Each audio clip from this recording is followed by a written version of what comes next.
Crece la tensión entre El Paso y Ciudad Juárez. Hoy cientos de migrantes rompieron las vallas de púas para poder ingresar a Texas sin que la Guardia Nacional pudiera detenerlos, en medio de una disputa en tribunales por la implementación de la ley SB4 que permite detener y deportar a migrantes. La situación las imágenes son dramáticas, ya las va a ver usted. El gobierno de México se pronunció, reprobó la situación, calificó de inconstitucional esa ley al señalar que atenta contra los derechos de los migrantes ya que los criminaliza y discrimina.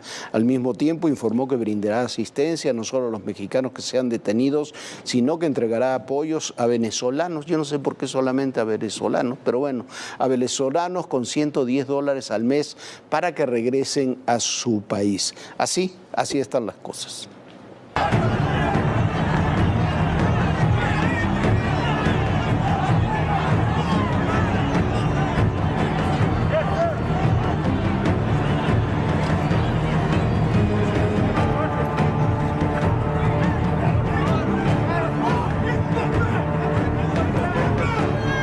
Es lo que se vive en la frontera entre El Paso, Texas y Ciudad Juárez. Cientos de migrantes lograron pasar la barrera colocada por el gobernador de Texas, Greg Abbott, a lo largo del río Bravo, sin que la Guardia Nacional pudiera hacer algo debido a que fueron rebasados. Ocurrió este jueves cuando varios migrantes rompieron la alambrada de púas para entregarse a la patrulla fronteriza. Los choques se producen en un momento de gran tensión en la frontera, ante el debate por la ley antimigrante SB4 de Texas, que autoriza a policías estatales y locales a detener e incluso deportar a las personas sospechosas de encontrarse en Estados Unidos sin autorización legal.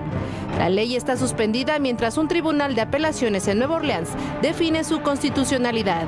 El gobierno de México presentó un recurso amicus curiae ante la Corte de Estados Unidos contra la ley SB4, que permite a las autoridades estatales de Texas detener y deportar a los migrantes. Desplegó un sistema de abogados para dar asesoría legal a mexicanos que viven en Texas. Cualquier persona que empiece a tener ya algún problema, ahí estamos. Segundo, hay mucha confusión porque esta ley no ha entrado aún en vigor, porque hay una discusión en la Corte de Apelaciones y va a haber una audiencia el 3 de abril donde se va a tomar la decisión final. Además, reportó que el gobierno dará dinero a venezolanos para que regresen a su país.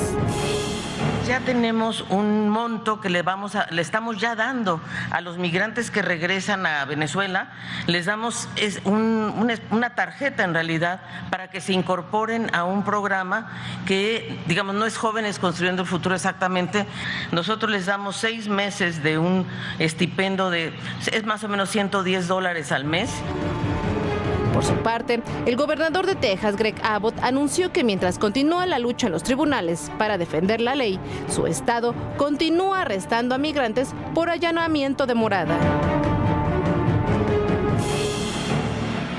A ver, 3 comentarios muy puntuales. Primero, estas imágenes, las que veíamos de la gente rompiendo las vallas, cruzando la frontera, es lo que más quiere la televisión, los medios de derecha en los Estados Unidos, cuando el propio Donald Trump, cuando hablan de una invasión hacia los Estados Unidos, de migrantes indocumentados y demás, no ayudan, definitivamente no ayudan en todo este proceso. Y es fruto, puede ser de lo que usted quiera, si quiere de la provocación, pero es sobre todo de la desesperación. Y después me pregunto, ¿por qué diablos tenemos que pagarle durante 6 meses una beca a venezolanos que decidan regresar a su país? ¿Y por qué no a hondureños, guatemaltecos, nicaragüenses, cubanos o de cualquier otro país? ¿Por qué se lo tenemos que dar? Me parece que es más, yo comprendería, lo aceptaría, lo apoyaría, que le dijéramos, señores, quédense en México y les damos apoyo, les damos asilo, les damos refugio, les damos residencia si tienen las condiciones. Pero darle becas equivalentes a la que se da a Jóvenes Construyendo el Futuro para que se vayan a vivir en Venezuela y se les pague en Venezuela, me parece incomprensible, me parece realmente incomprensible. Mucho más cuando el señor Nicolás Maduro rompió todos los acuerdos que supuestamente había llegado con México como intermediario para las elecciones en julio en Venezuela. Pero bueno, así están las cosas ya. Bueno, y vamos a otro tema. La detención del Chori, el líder de la Unión Tepito, vuelve a descabezar la organización delictiva más poderosa de la Ciudad de México, que sin embargo ha logrado restaurarse a pesar de la caída de sus anteriores líderes. La Unión Tepito, la historia de la Unión Tepito está íntimamente ligada con los mayores hechos de violencia en México, con la extorsión, con el asalto, con el asesinato, con los secuestros. Esta es la historia reciente y verdadera de la Unión Tepito. Se quedará en el reclusorio norte.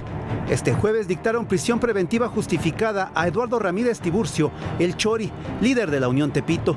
Es acusado por narcotráfico, así como portación de armas y cartuchos de uso exclusivo del ejército.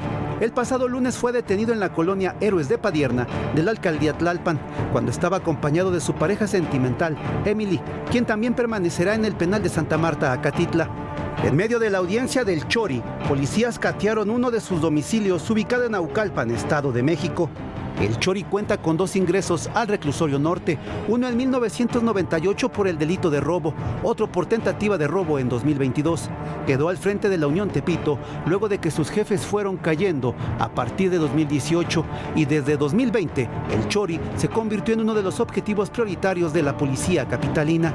Está relacionado con extorsiones a comerciantes del centro histórico, así como con homicidios, secuestros y distribución de droga, además de reclutar jóvenes a los que proporcionaba armas e involucraba en actividades delictivas. Desde 2008, el Chori ya era identificado como narcomenudista en la colonia Morelos de la alcaldía Cuauhtémoc y se integró a la Unión Tepito cuando Francisco Javier Hernández Gómez, Pancho Cayagua, formó el grupo delictivo en 2010. En 7 años, la Unión Tepito se convirtió en el grupo criminal de mayor relevancia en la Ciudad de México. Comenzó con el tráfico de cargamentos de drogas y pasó al cobro de derecho de piso, a cometer ejecuciones y controlar la venta de estupefacientes. Usaba los corredores Polanco, Roma Condesa, la Zona Rosa, el centro histórico y el sur de la ciudad, como los bares de Acoxpa. Pero debido a las disputas por el control, Pancho Cayagua fue asesinado afuera de un estacionamiento de una plaza comercial en la alcaldía Gustavo Amadero en octubre de 2017. De acuerdo con reportes, el responsable de este asesinato fue Alberto Mollado Esparza, alias El Betito, quien se quedó al frente de la organización criminal hasta agosto de 2018, cuando fue detenido. Para ese momento se descubrió que el grupo también se dedicaba al tráfico de mujeres en su modalidad de explotación sexual. Reclutaba jóvenes de Sudamérica, a quienes con engaños de convertirlas en modelos, las prostituía a través de un portal conocido como zonadivas.com. Entre 2017 a 2018, al menos 7 escorts fueron asesinadas por integrantes de este grupo delictivo. Y tras la caída del Betito, su lugar fue ocupado por David N., el Pistache, pero su reinado solo duró un par de meses, pues fue detenido en noviembre de 2018. Eso llevó a Brian Mauricio N., alias El Pozoles, a quedarse como nuevo líder de la Unión. Fue detenido en el Estado de México en 2019, acusado del homicidio de su pareja, la venezolana Kenny Finol, una de las jóvenes traídas a México con engaños. Con El Pozoles tras las rejas, Óscar Andrés N. Lunares lideró al grupo. Era identificado como lugarteniente del Betito, pero también cayó en febrero de 2020. Pasará 27 años y 6 meses tras las rejas por el asesinato de una mujer. Con estas detenciones, el Chori agrupó a varias células y junto con su padre Alberto lideraron las extorsiones, donación de tarjetas, invasión de predios y narcomenudeo en la Ciudad de México. Ahora, el Chori está a la espera de su nueva audiencia programada para el 25 de marzo, donde un juez decidirá si lo vincula o no a proceso. Y en Nuevo León, esta noche las autoridades han confirmado que ya aumentaron a 12 cuerpos los hallados en pesquería, en esta zona justo donde hoy estuvo la candidata Claudia Sheinbaum de visita. Fue una llamada anónima lo que alertó a las autoridades. En Pesquería Nuevo León, elementos de la Fuerza Civil, ministeriales, periciales y del Ejército encontraron 5 cráneos y 5 cuerpos. Algunos estaban dentro de una camioneta a un costado de la carretera Ojo de Agua, muy cercana de una ladrillera. Otros estaban semienterrados metros más adelante, junto a otra camioneta. 2 víctimas tenían varios días de haber sido asesinadas por su avanzado estado de descomposición. Las autoridades detallaron que uno de los vehículos pertenece al técnico radiólogo Ricardo Lozano, reportado como desaparecido desde febrero, pero aún deben practicar las pruebas de ADN para identificar a las víctimas. Pesquería es uno de los municipios donde, de acuerdo con reportes, los habitantes se sienten poco seguros y no confían en sus autoridades locales. El hallazgo de los cuerpos se da horas previas a la visita en Nuevo León de la candidata presidencial por Morena, PT y Verde Ecologista, Claudia Sheinbaum. Cerca del mediodía visitó Pesquería, donde aseguró que lo ocurrido con los cuerpos no iba dirigido a ella. Explicó que ella ha dado resultados en materia de seguridad.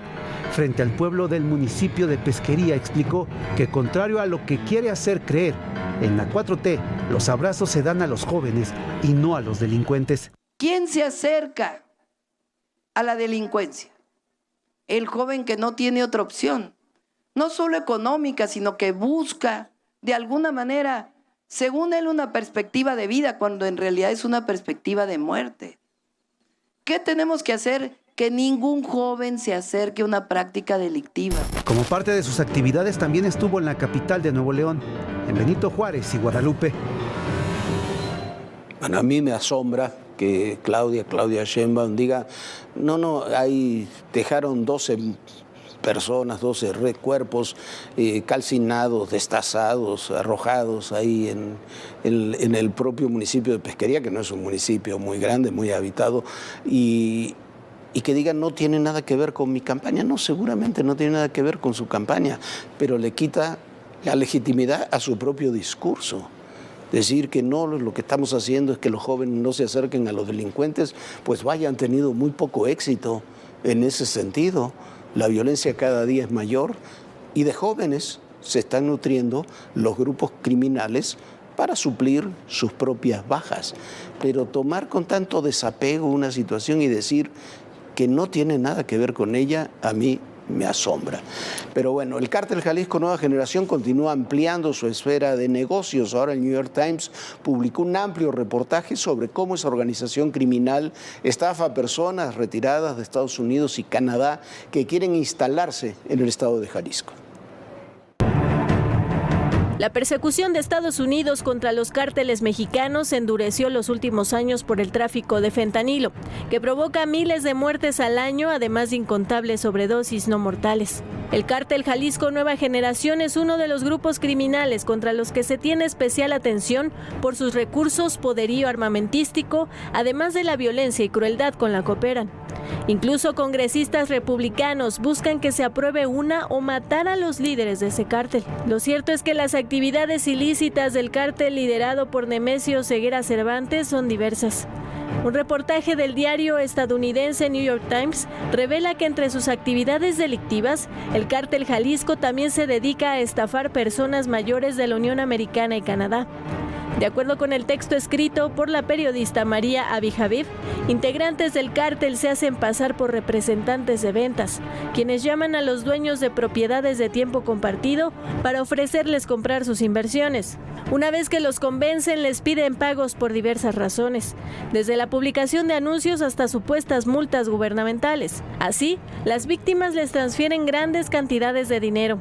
Después no vuelven a saber de ellos. De acuerdo con la publicación, esta estafa generó para el Cártel Jalisco cientos de millones de dólares en la última década. El texto, que cita a funcionarios estadounidenses que no están autorizados para hablar públicamente del tema, indica que los contactos se hacen a través de centros de llamadas en México. Incluso amenazan a empleados de resorts para que filtren información de los huéspedes. La publicación menciona que el cártel busca aprovecharse de personas mayores retiradas que quieren dejar dinero a sus familiares a través de la venta de bienes inmuebles. Algunas de las víctimas dicen que el dinero que perdieron excedía el valor de su inversión inicial en propiedades vacacionales de tiempo compartido en Jamaica, California y México. De acuerdo con la Asociación Estadounidense de Desarrolladores de Complejos Turísticos, la industria de las propiedades vacacionales de tiempo compartido está en auge. En 2022 se reportaron ventas por $10.500 millones, un incremento del 30% en comparación con el año anterior. Se estima que cerca de 10 millones de hogares estadounidenses poseen tiempos compartidos, la mayoría en complejos turísticos de playa. Estas personas gastan en promedio $22,000 en su inversión, además de tarifas anuales que alcanzan los $2,000. El crecimiento del sector coincide con el incremento de las denuncias de fraudes recibidas por el FBI. La agencia estadounidense tiene registro de que en los últimos 5 años las estafas alcanzaron los 288 millones de dólares. No obstante, la cifra real podría superar los 350 millones. Hay que ponerle un nombre, un rostro. ¡Te vamos a encontrar! ¡Te vamos a encontrar! ¿Y qué vienen todas las demandas internacionales? Una ciudad tan complicada como es la Ciudad de México. Ya llegamos a Aguililla, esta ciudad, la entrada a la Tierra Caliente.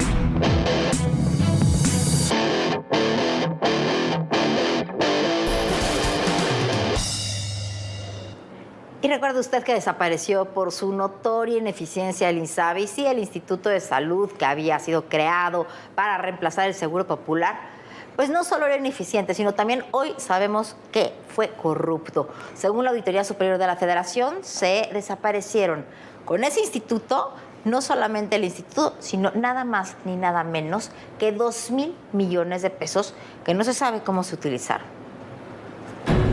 El Instituto de Salud para el Bienestar, el INSABI, tenía como objetivo garantizar la prestación de servicios de salud, entregar medicamentos, así como otros insumos a la población sin seguridad social. Sin embargo, ante la ineficacia del instituto, el lunes 29 de mayo de 2023, el Diario Oficial de la Federación publicó el decreto que ordenó la desaparición del INSABI y la absorción de sus funciones por los servicios de salud del Instituto Mexicano del Seguro Social para el Bienestar. De acuerdo con una publicación del diario La Razón, la Auditoría Superior de la Federación identificó cerca de 2,000 millones de pesos sin justificar en sus poco más de 3 años de existencia. El órgano fiscalizador señaló que gran parte de los recursos es por gastos no comprobados entre 2019 y 2022. El monto es casi 5 veces más del presupuesto otorgado en 2024 para la creación de plazas para el sector salud. El diputado Alberto Carrillo, expresidente de la Comisión de Vigilancia de la Auditoría Superior de la Federación, explicó al diario que el monto por 1,909 millones de pesos podría crecer debido a que aún falta que se presenten los resultados de la cuenta pública correspondiente al 2023. Entre las anomalías no aclaradas se encuentran algunas correspondientes al gasto para atender la pandemia de COVID-19, como irregularidades por más de 920 millones de pesos en la compra de 650 ventiladores, pero que no hay evidencias de su entrega al INSABI por parte del proveedor. La mayor cifra, que representa un daño al erario por 652 millones de pesos, es por no acreditar la entrega de bienes cuyas órdenes de suministro no se encontraron. Otra irregularidad es el pago por la distribución de medicamento que no se pudo comprobar que correspondiera a los insumos adquiridos con recursos del ejercicio fiscal 2022. Además, la Auditoría Superior de la Federación detectó que el INSABI entregó casi un año después 40 monitores de signos avanzados. Los adquirió y recibió en abril de 2021, en medio de la crisis por fallecimientos por COVID. Sin embargo, los distribuyó a las unidades médicas entre el 24 de marzo y el 24 de junio de 2022.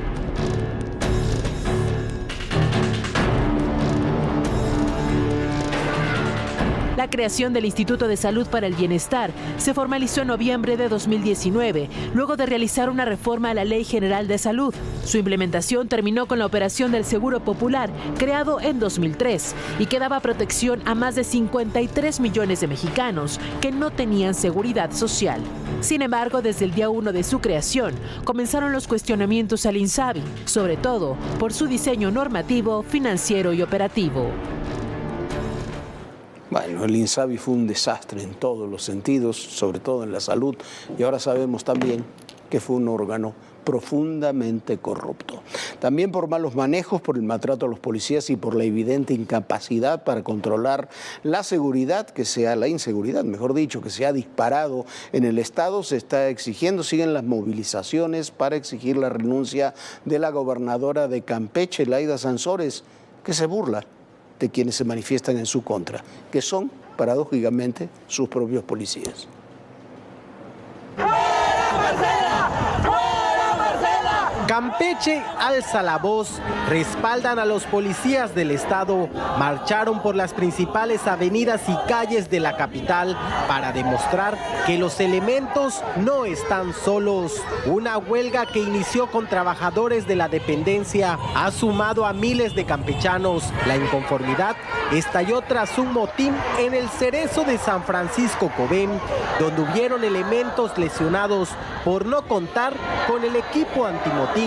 Sí, estamos todos aquí apoyando a los policías y a la gente de Campeche también. De hecho, a mí me tocó estar con mi mamá, que apoyó muchos años a Laida. A mí me tocó estar en ese plantón de 1997, en donde con la mano en la cintura se largó fuera de Campeche sin importarle todo lo que los pueblos campechanos, todo lo que los pueblos vinieron a apoyarla.